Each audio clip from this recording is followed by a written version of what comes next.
თუ არ მაქვს უფლება რომ ვიკითხო და რაღაცაში გარკვეული ვიყო, ხო? საკუთარ ავტომობილში ნაპოვნი გარდაცვლილი შალვა მასმიშვილის მეუღლე ბურუსით მოცული საქმის დროულად გამოძიებას იტყობს. თამარ მინაშვილის თქმით, გამომძიებელს, რომელიც მისი მეუღლის გარდაცვალების საქმე აბარია, ყოველდღიურ ეკავს, თუმცა პასუხი ერთია. ვერც ერთ ჩემ კითხვაზე გამომძიებელიდან პასუხი ვერ მივიღეთ. დღესაც დაურეკე და ყოველთვის სხვადასხვა გამომძიებელი მკითხავს, ან მელაპარაკება. დღეს მეუბნებიან, რომ არ ვინმე თამარ გაგუა, რომელსაც დაურეკე და უთხარი, რომ რამეში ხო არ ვარ საჭირო, ან რამე ახალი ინფორმაცია ხო არ არის. მითხრეს, რომ თუ თქვენ გაქვთ რამე ახალი ინფორმაცია, იმ შემთხვევაში თუ არა და ჩვენ ვიძიებთ და ერთი თვე მაინც დაგჭირდება ამ ყველაფრისთვის.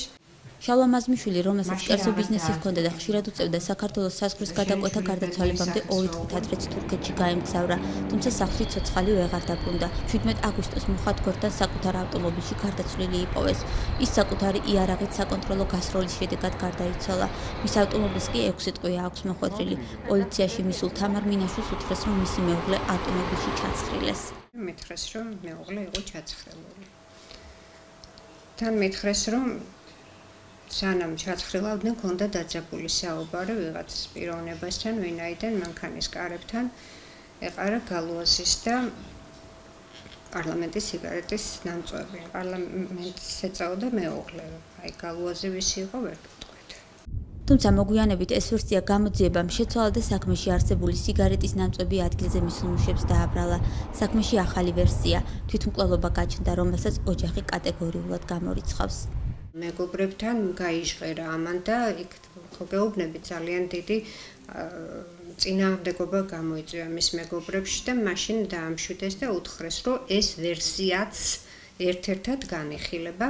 არის ძალიან ცუდი გამოძახილი მისი მეგობრების მხრიდან ეს ვერსია, რომ გაიტანონ. საქმე იმაშია, რომ მას აქვს დაზღვეული მანქანა, დაზღვეულია სიცოცხლე და ლაპარაკი იმაზე, რომ შეიძლება სადაზღვევ კომპანიაც ფიგურირებდეს ამაში.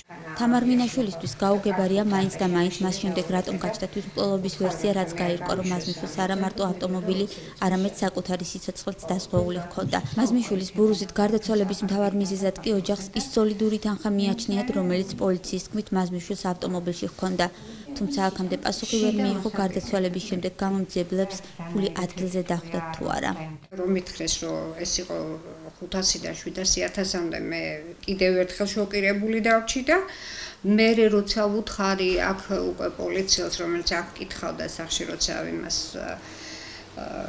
სეიფს ტეხავდნენ მაშინ, ხოლო ჩემო მღიმა და ვერ მითხრა პასუხი, დევს თუ არა მანქანაში ის თანხა, იმიტომ რომ მაგრამ ის ღიმილი ნამდვილად ნიშნავდა, რომ არ დევს.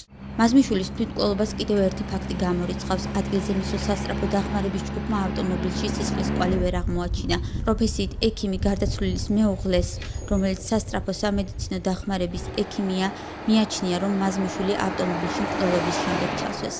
თუ შეიძლება რომ ისე გაისროლო, რომ სისხლი არ იყოს, არ ვიცი, ალბათ ექსპერტებმა უკეთესად იციან, მაგრამ მე როგორც ექიმი ვიცი, რომ სისხლის გარეშე მკვლელობა არ არის. მანქანა დაცხრილულია წინასწარ და მერეა ჩადებული გვამი, იმიტომ რომ სისხლი ასად არ არის, შესაბამისად ტრაექტორიაც არ იქნება, ხო, ნასროლი ტყვის, რომელმაც გამოიწვია სიკვდილი.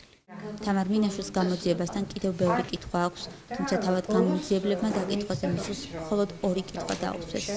არ ამგონია, რომ ამ 2 კითხვის მეტი ჩემთან შეკითხვა არ ქონოდა გამოძიებას. პირველი ვერსია რაც იყო ის, რომ იყო მკვლელობა რაღაც შელაპარაკების ნიადაგზე, ან თანხას თხოვდნენ და გაუძალიან და რაღაცა, იმიტომ რომ იყო დაძაბული საუბარი.